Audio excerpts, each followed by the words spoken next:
Hello friends, నేను మీ భావనని. అదేనండి, మీ అనామికకి తోడుకోడల్ని. ముందుగా అందరికీ శివరాత్రి శుభాకాంక్షలు. ఈసారి నేను అనామిక అక్క కలిసి ఈ శివరాత్రికి ఒక ఊరిలోని తోడికోడళ్ల శివభక్తి కథతో మీ ముందుకొస్తున్నాం. ఈ కథ మీకు నచ్చుతుందని కోరుకుంటూ మా అనామిక తెలుగు స్టోరీస్ ఛానల్ ని సబ్స్క్రైబ్ చేసుకోండి. లైక్, షేర్ తో పాటు గంట కూడా కొట్టేయండి. కథ ఎలా ఉందనేది కామెంట్ చేసేయండి. ఇక ఒక ఊరిలోని తోడికోడళ్ల శివభక్తి కథలోకి వెళ్దామా? ఆ ఊరి పేరు శివపురం. ఊరి చివర పాత శివాలయం ఉంది. గోడలు చీలిపోయాయి, గోపురం వాలిపోయింది. కాని శివలింగం మాత్రం నిశ్చలంగా ఉంది. ఆ లింగాన్ని ఎప్పుడూ నందీశ్వరుడు చూస్తూ ఉంటాడు. ఆ గుడి ఊరికి గుండెలాంటిదని ప్రజలు నమ్ముతూ ఆ శివయ్యని స్మరించుకుంటూ ఉన్నంతలో ఆనందంగా బ్రతుకుతూ ఉంటారు.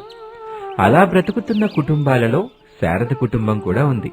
శారదకి 2 కోడళ్ళు. పెద్ద కోడలి పేరు అనామిక. అనామికకి శివభక్తి ఎక్కువ. ప్రతి సోమవారం ఆ శివయ్య కోసం ఉపవాసం ఉండేది. ప్రతిరోజు తెల్లవారుజామునే నిద్రలేచి తలంటుకొని ఇంట్లోని పూజ గదిలో ఉన్న శివయ్యకి దీపం పెడుతుంది. నుదుట విభూదితో బొట్టు పెట్టుకుని నీళ్ల బిందెతో శివాలయానికి నడిచి వెళ్లేది. ఆ గుడికి కొంచెం దూరంలో ఉన్న బావి నుంచి నీళ్లు తోడి అభిషేకం చేస్తూ ఉండేది. శివయ్య, బావి నీళ్లతో నీళ్లాభిషేకం అయిపోయింది. బావి చుట్టూ పూసిన పూలను తీసుకొచ్చి పూలాభిషేకం చేస్తాను అని అనామిక బావి దగ్గరికొచ్చింది. బావి చుట్టుప్రక్కల పూసిన రంగుల పూలని కోసుకొచ్చి శివయ్యకి పూలాభిషేకం చేసింది. పళ్ళు పెట్టింది, దీపం వెలిగించింది, గంట కూడా కొట్టింది. శివయ్య, ఈ పూటకి పూజ అయిపోయింది. ఇక నేను ఇంటికి వెళ్లి కూలి పనికెళ్ళాలి. మళ్ళీ సాయంత్రం వచ్చి నీ దర్శనం చేసుకుంటాను అని అనామిక గుడి నుంచి వెళ్లిపోయింది. ఇక శారద చిన్న కోడలి పేరు భావన. తను చిన్నప్పటినుంచి నగరంలో పెరిగిన అమ్మాయి. అత్తారింటికొచ్చాక ఈ ఊరి ఆచారాలు, తోటి కోడలు అనామిక చేస్తున్న పూజలు, ఉపవాసాలు ఇవన్నీ భావనకి నచ్చేది కాదు. ఇవన్నీ పాతకాలం పద్ధతులని, అస్సలు పనికిరావని అనుకుని అనామికతో ఎప్పుడూ వాదిస్తూ ఉంటుంది. అక్క, ఇలా చూడు చెల్లి, నీతో వాదించడానికి సిద్ధంగా లేను. కూలి పనికెళ్ళాలి, సరేనా? పనికి వెళ్లడం ఎందుకక్క? నువ్వేమడిగినా నువ్వు పూజించే ఆ శివయ్య ఇస్తాడని చెబుతావుగా. చెల్లి, ఇప్పుడు నీకేం కావాలో చెప్పు. పనికెళ్లకుండా కూలి డబ్బులిమ్మని నీ శివయ్యని అడుగక్క. చెల్లి, ఆ పరమేశ్వరునితో పరాచకాలు వద్దు. ఎప్పుడు ఎవరికి ఏం కావాలో, ఎలా ఇవ్వాలో ఆయనకి తెలుసు, అప్పుడు ఇస్తాడు. అక్క, నీదో గుడ్డి నమ్మకం. దేవుడు దైవమేమీ లేదు. ఈ కాలం అమ్మాయిలు రాకెట్లో చంద్రమండలం పైకెళ్తుంటే నువ్వు మాత్రం శివుడు అంటూ పాత గుడికెళ్తున్నావు, పూజలు చేస్తున్నావు, ఉపవాసం ఉంటున్నావు అని భావన చెప్తూ ఉండగా అనామిక మాట మధ్యలో కల్పించుకుని, చెల్లి, నా నమ్మకం నాది, నీ నమ్మకం నీది. కాని ఏదొక రోజున మాత్రం నీకా శివయ్య మీద నమ్మకం కలుగుతుంది అని అనామిక చెప్తూ ఉండగా శివభక్తుడు పరమేశ్వర్ ఒక రసీదు పుస్తకం పట్టుకుని పాడైన శివాలయం గుడిని బాగు చెయ్యాలని చందాల కోసం ఊరంతా తిరుగుతూ శారద వాళ్ళ ఇంటికొచ్చాడు. అమ్మా, ఇంట్లో ఎవరైనా ఉన్నారా అని అడిగాడు. అనామిక, భావన ఇద్దరూ బయటకొచ్చారు. పరమేశ్వర్ని చూసి అనామిక గుర్తుపట్టింది. అభిమానంతో పలకరించింది. అనామిక తల్లి, ఇదేనా నువ్వు కాపురం ఉంటున్న ఇల్లు? అవును పరమేశ్వరన్నా, మన శివాలయం బాగు చేయడానికి కావలసిన చందాలు అడగడం ఎంతవరకు వచ్చింది? ఇప్పుడు మాత్రం మీ ఇంటి వరకు వచ్చి ఆగిందమ్మా. ఉండన్నయ్య, ఇప్పుడే వస్తాను అని అనామిక లోపలికి వెళ్ళింది. భావన పరమేశ్వర్ని పైనుంచి కింద వరకు చూసి చిరునవ్వుతో కాకుండా చిరాకుతో ఇలా అంటుంది. పాడైన ఆలయానికి చందా ఏంటి బ్రదర్? ఆ చందాలతోనే తల్లి పాడైన శివాలయాన్ని బాగు చేయాలని చూస్తున్నాం. తోచిన సహాయం చెయ్యండి. ఆ శివయ్య కరుణ మీపై ఎల్లప్పుడూ ఉంటుంది. నేను ఎలాంటి చందా ఇవ్వను. నాకు ఆ శివయ్య కరుణ ఏమొద్దు. ఇక వెళ్ళండి. ఈ ఇంటి నుంచి ఎలాంటి చందా మీకు రాదు. ఇక తమరు వెళ్ళొచ్చు. అయ్యో, అలా అనకండి తల్లి. అనామిక చెల్లి ఇక్కడ ఉండమని చెప్పి లోపలికి వెళ్ళింది కదా. తను వచ్చే వరకు ఇక్కడే ఉంటాను. నిజం చెప్పు బ్రదర్, దేవుని పేరుతో చందాలు వసూలు చేసి మీరు జల్సాలు చేసుకుంటారు కదూ? అయ్యో, చాలా తప్పుగా మాట్లాడుతున్నావమ్మా భావన అని అంటూ ఉండగానే అనామిక డబ్బులు తీసుకుని పరమేశ్వర్ దగ్గరికి వచ్చింది. భావన ఆ డబ్బుల్ని చూసి, వద్దక్క, డబ్బులివ్వకో. శివయ్యని నమ్మి డబ్బులు నువ్వు పోగొట్టుకోకు. నీకు దేవుని మీద నమ్మకం లేదు కనుక నువ్వలా మాట్లాడుతున్నావు. నాకు ఆ శివయ్య మీద పూర్తిగా నమ్మకం ఉంది. శివాలయం బాగు చేయడంతో నా వంతు సహాయం నేను చేస్తాను అని చెప్పి డబ్బులిచ్చింది అనామిక.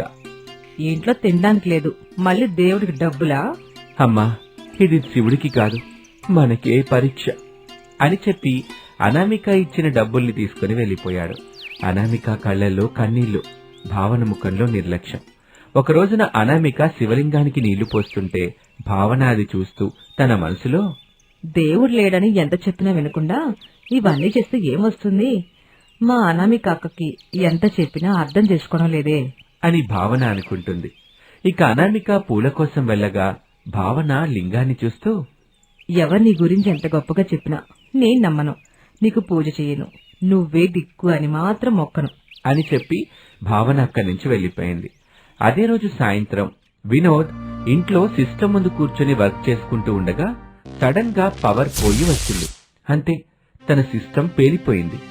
దాంతో వినోద్ కరెంట్ షాక్ కొట్టిన కాకిలా మారిపోయి కింద పడ్డాడు. ఉలుకు పలుకు లేదు.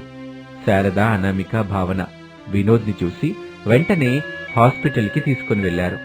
డాక్టర్, మరొక 12 గంటలు చాలా కీలకం, ఇప్పుడప్పుడు ఏమీ చెప్పలేం అని చెప్పి వెళ్లిపోయాడు. భావనకి ఏమీ అర్థం కావటం లేదు, కాలు చెయ్యి ఆడటం లేదు. అప్పుడు గుర్తొచ్చిందొక్కటే, ఆ ఉదయం తాను హేళన చేసిన శివాలయం. అర్ధరాత్రి అని కూడా భావన చూడకుండా అనామికాని తీసుకుని శివాలయం దగ్గరికి పరిగెత్తింది. శివలింగం ముందు కూలబడిపోయింది. శివయ్య, నిన్ను చూసి నేను నవ్వాను, నిన్ను నేను నమ్మలేదు. ఎంతో హేళన చేశాను, అందుకు నా భర్తని తీసుకోవడం భావ్యం కాదు తండ్రి అంటూ వేడుకుని కన్నీళ్లు పెట్టుకుంది. అనామిక నిశ్శబ్దంగా శివలింగం మీద చేయి పెట్టి, శివయ్య, నా తోటి కోడలి అహంకారాన్ని తీసుకున్నావు కదా, ఒక వినోద్ ప్రాణం మాత్రం తీసుకోకు అని మనస్ఫూర్తిగా కోరుకుంది. భావన తన భర్తని కాపాడమని వేడుకుంటూ స్పృహ తప్పి అక్కడే పడిపోయింది. అనామిక శివయ్యని పూజిస్తూనే ఉంటుంది. ఇక హాస్పిటల్లో బెడ్ మీద పడుకున్న వినోద్ ని చూసి శారద, శివయ్య, అజ్ఞానంతో నా చిన్న కోట్ల భావన చేసిన హేళనకి నా కొడుకుని ఎట్టా శిక్షించడం అంత మంచిది కాదు తండ్రి, నా కొడుకుని కాపాడు శివయ్య అని కోరుకుంటూ ఉంటుంది. సమయం గడుస్తూ ఉంటుంది. శివలింగం నుంచి ఒక దీపం బయటకొచ్చి మాయమవుతుంది. మరుసటి రోజున అనామిక, భావన కలిసి హాస్పిటల్కి వచ్చారు. వావ్, అద్భుతం, వినోద్ కి స్పృహొచ్చింది అని చెప్పగానే భావన గట్టిగా ఏడ్చింది. ఈసారి అహంకారంతో కాదు, భక్తితో. మనసులోనే శివయ్యని తలుచుకుంది.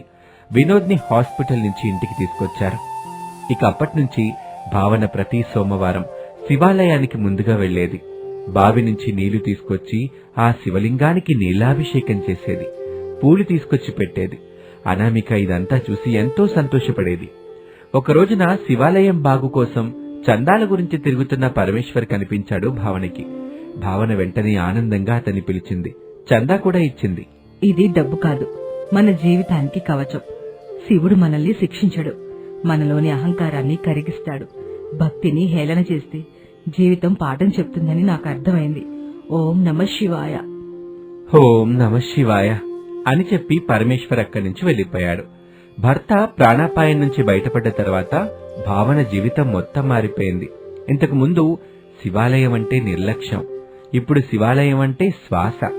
ప్రతిరోజు ఉదయం తోటికోడలు అనామికతో కలిసి శివలింగానికి నీళ్లు పోయటం భావనకి అలవాటైపోయింది. ఒక్కొక్కసారి అనామిక కన్నా ముందే లేచి ఆలయానికి వెళ్లేది భావన. ఇక మహాశివరాత్రి దగ్గర పడుతుందని తోటికోడలు అనామిక, భావన కలిసి వేరే ఊళ్లు తిరిగి చందాల కోసం చాలా కష్టపడతారు. ఆ ఏడాది శివపురం ఊళ్ళో మహాశివరాత్రి చాలా ప్రత్యేకం. పాడైన శివాలయాన్ని మళ్లీ నిలబెట్టే ప్రయత్నం మొదలైంది. శివరాత్రి రోజున ఆకాశం నల్లగా, చంద్రుడు మౌనంగా, శివాలయంలో దీపాల వెలుగు. తోటికోడళ్లు ఉపవాసంతో జాగరణలో ఉన్నారు. రాత్రి 12 గంటలు. భక్తులు గట్టిగా ఓం నమః శివాయ అని అరుస్తున్నారు. అమ్మా, నన్ను బ్రతికించినవాడు ఈ స్వామి కదా? అవును బాబు, నిన్ను బ్రతికించింది ఈ మహాదేవుడే. వినోద్తో అందరూ వినయంగా శివయ్యని స్మరించుకుంటూ శివరాత్రిని ఎంతో ఆనందంగా జరుపుకుంటారు. తోటికోడళ్ల శివభక్తితో శివపురం ఊరు మొత్తం మారిపోయింది. తోటికోడలు ఆనందంగా జీవిస్తూ ఉంటారు. హాయ్ ఫ్రెండ్స్, మీరంతా ప్రతిరోజు ఫోన్ పట్టుకొని అనామిక తెలుగు స్టోరీస్ ఛానల్లో మా కథలు చూస్తున్నారు, వింటున్నారు, మీ పనులు చేసుకుంటున్నారు. కానీ సబ్స్క్రైబ్ బటన్ మాత్రం నొక్కట్లేదు. ఇంత మంచి వీడియోస్ చూస్తూ కూడా లైక్, సబ్స్క్రైబ్ చేయకుండా ఉండడం మీకు మర్యాదగా ఉందా? చెప్పండి. మా వీడియోస్ చూస్తూ మీ పనులు చేసుకుంటూ సబ్స్క్రైబ్ చేయడం మాత్రం మర్చిపోకండి. బెల్ ఐకాన్ కూడా నొక్కండి, లేకపోతే కొత్త వీడియోస్ మిస్ అవుతాయి. ఇప్పుడే సబ్స్క్రైబ్ చేసుకోండి.